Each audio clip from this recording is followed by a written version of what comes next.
मध्य पूर्व में एक ऐसा भूचाल आया है जिसने दुनिया की नींद उड़ा दी है। तेहरान की रात में अचानक अफरा तफरी मच गई जब अमेरिकी राष्ट्रपति डोनाल्ड ट्रंप की एक चेतावनी सोशल मीडिया पर वायरल हुई कि सभी लोग तुरंत तेहरान खाली कर दें। ये चेतावनी कोई मामूली बयान नहीं थी। ये बयान ऐसे समय में आया है जब ईरान और इजराइल एक दूसरे को मिटा देने पर आमादा दिख रहे हैं।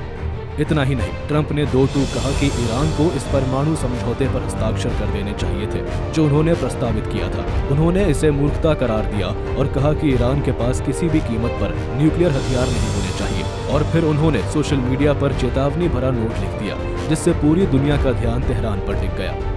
सिर्फ ट्रंप ही नहीं, इजराइल भी अब खुलकर मैदान में आ चुका है। प्रधानमंत्री बेंजामिन नेतन्याहू ने सीधे कैमरा की ओर देखते हुए कहा कि ईरान का न्यूक्लियर प्रोग्राम अब खत्म होकर रहेगा, चाहे वो करे या हम। लेकिन इससे भी ज्यादा चौंकाने वाला था उनका यह दावा कि ईरान ट्रंप की हत्या की साजिश रच रहा है। नेतन्याहू का कहना है कि ट्रंप ईरान के लिए सबसे बड़ी रुकावट है और इसलिए उन्हें रास्ते से हटाने की योजना बनाई गई। अब सवाल ये उठता है कि क्या ये सिर्फ सैन्य कार्रवाई है या एक गहरी साजिश का हिस्सा। ट्रंप की इस आधी रात वाली पोस्ट में सिर्फ चेतावनी नहीं, एक रणनीतिक संदेश छिपा था। उन्होंने कहा, हमारे पास टेलीफोन नाम की चीज है और हम बात कर रहे हैं। ये लाइन जितनी साधारण दिखती है उतनी ही रहस्यमयी है। क्या ट्रंप की किसी गुप्त वार्ता में डील फाइनल हो रही है या फिर किसी बड़े हमले की उल्टी गिनती शुरू हो चुकी है। तेहरान की सड़कों पर दिख रही गाड़ियों की लंबी कतारें सबूत हो कि लोग अब डरकर तेहरान खाली कर भाग रहे हैं। इजरायली वायुसेना ने दावा किया है कि उन्होंने तेहरान के ऊपर पूरा नियंत्रण पा लिया है। सोमवार रात को हुए हमले में न सिर्फ मिलिट्री बेस बल्कि कम्युनिकेशन टावर, पावर प्लांट और यहाँ तक कि राज्य टीवी की बिल्डिंग भी टारगेट बनी।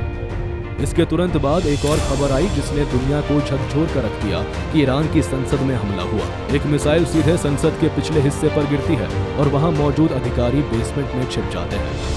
हालांकि अमेरिका अब खुले तौर पर कह रहा है कि वो हमलों में शामिल नहीं है, लेकिन ट्रंप के सलाहकारों की हरकतें कुछ और इशारा करती हैं। व्हाइट हाउस का सिचुएशन रूम एक्टिव है। रक्षा मंत्री सीधा ट्रंप से मिलने जा रहे हैं और गुप्त सूचना के मुताबिक अमेरिका ने फारस की खाड़ी में अपने 2 एयरक्राफ्ट कैरियर्स तैनात कर दिए हैं।